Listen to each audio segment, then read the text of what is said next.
नमस्कार, छायाज रेसिपीजमध्ये आज आपण मूग आणि तांदूळ यापासून खूपच मस्त नाश्ता बनवतो आहे. तर यासाठी इथे मी 1 कप मूग आणि पाव कप तांदूळ 2 ते 3 वेळा स्वच्छ धुवून घेतले आणि नंतर मी 5 ते 6 तास हे भिजत ठेवले होते. आता हे आपल्याला वाटून घ्यायचं आहे. हे मी 2 बॅचेसमध्ये वाटून घेणार आहे. तर यातलं अर्ध मी इथे मिक्सरच्या भांड्यामध्ये काढून घेते.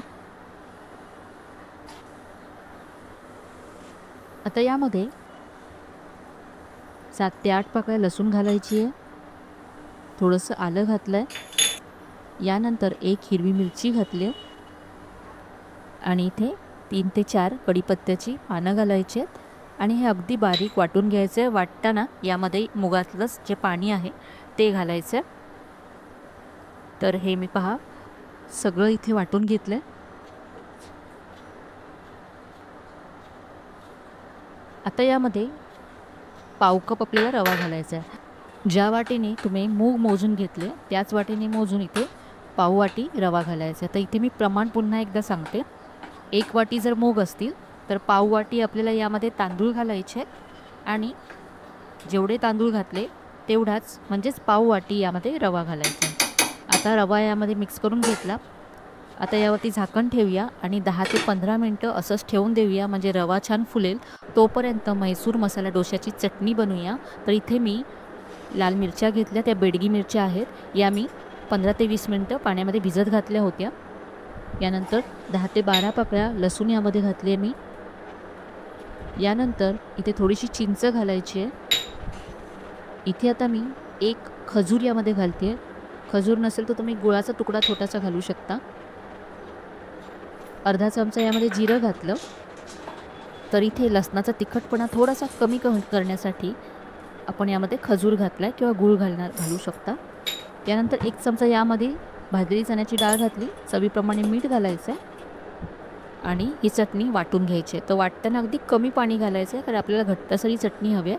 मिक्सरच्या भांड्यामध्ये 1 ते 2 चमचे पाणी घालून ते मी यामध्ये काढून घेतलं. तरी आपली म्हैसूर मसाल्याची डोशाची चटपटीत चटणी तयार आहे. आता आपण डोसे बनवूया.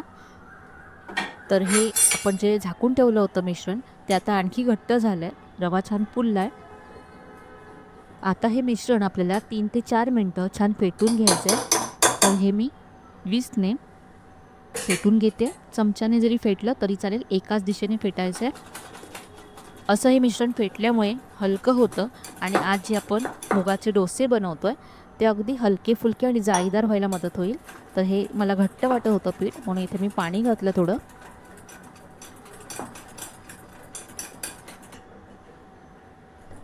तर याची कन्सिस्टन्सी पाहू शकता, अजूनही थोडंसं घट्ट आहे. तिथे मी आणखी थोडं पाणी घालते.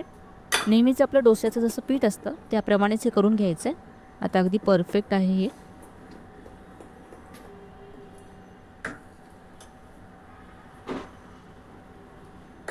आता याचे आपण डोसे बनवूया. तर इथे मी तवा व्यवस्थित असा गरम करून घेतला आहे.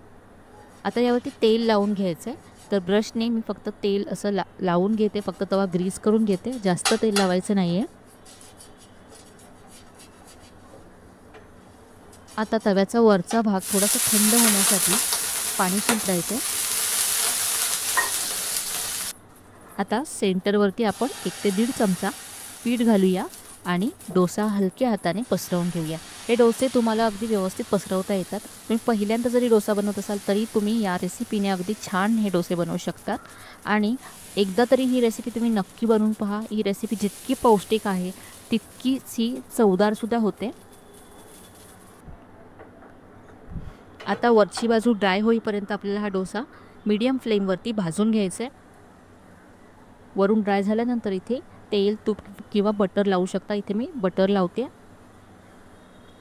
यामध्ये आपण रवा घातला आहे, तांदूळ घातले, त्यामुळे हा डोसा खूपच कुरकुरीत होतो आणि थंड झाल्यानंतरसुद्धा हा डोसा क्रिस्पी राहतो. आता तेल लावल्यानंतर तवा फिरवत आपल्याला हा डोसा सगळीकडून एकसारखा कुरकुरीत असा भाजून घ्यायचा आहे. तवा फिरवल्यामुळे सगळीकडून डोस्याला एकसारखा रंग येतो. जर तुम्ही तवा फिरवला नाहीत तर डोसा सेंटरला ब्राऊन होईल आणि कडेने तसाच राहील आणि कडेने क्रिस्पीसुद्धा होणार नाही डोसा. म्हणून आता आपण असा सगळीकडून तवा फिरवून डोसा कुरकुरीत करून घेतला आहे. तर इथे पहा तुम्ही डोस्याचा ब्राऊन रंग पाहू शकता. छान क्रिस्पी झाला आहे डोसा. आता जी आपण चटणी तयार केली होती ती यावरती घालायची आहे. इथे मी 1 चमचा चटणी घातली. आता ही व्यवस्थित सगळीकडे पसरवून घ्यायची आहे. या चटणीमुळेच आपला डोसा हा चवीला खूप छान होतो. तर आपण खूप वेळा डोसा बनवतो, पण हा वेगळा डोसा तुम्ही एकदा नक्की करून पहा. आता यावरती बटाट्याचा मसाला घालायचा आहे.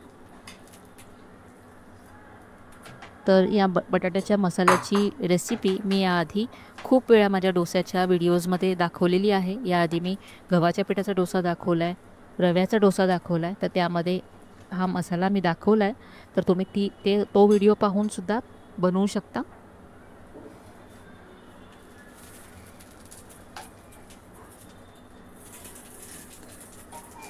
अगदी क्रिस्पी डोसा तयार झाला आहे.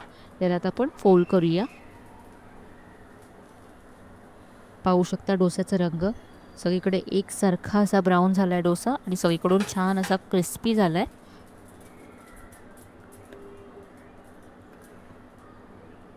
खाताना तुम्हाला कळणारसुद्धा नाही की तुम्ही हा मुगापासून बनवला आहे. इतका चवदार हा डोसा तयार होतो.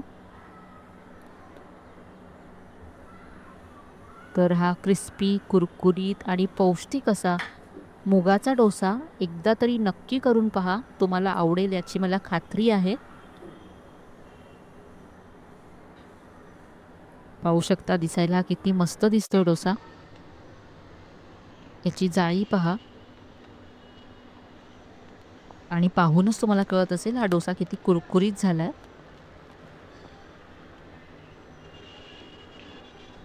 तर आजची ही अशी वेगळी, पौष्टिक आणि चवदार रेसिपी तुम्हाला नक्कीच आवडली असेल. रेसिपी कशी वाटली हे कमेंटमध्ये कळवायला विसरू नका. रेसिपी आवडली असेल तर व्हिडिओला लाईक करा, शेअर करा. चॅनलला अजून सबस्क्राईब केलं नसेल तर नक्की सबस्क्राईब करा. चला तर मग पुन्हा भेटूया अशा छान छान आणि नवीन नवीन रेसिपीसह. तोपर्यंत धन्यवाद.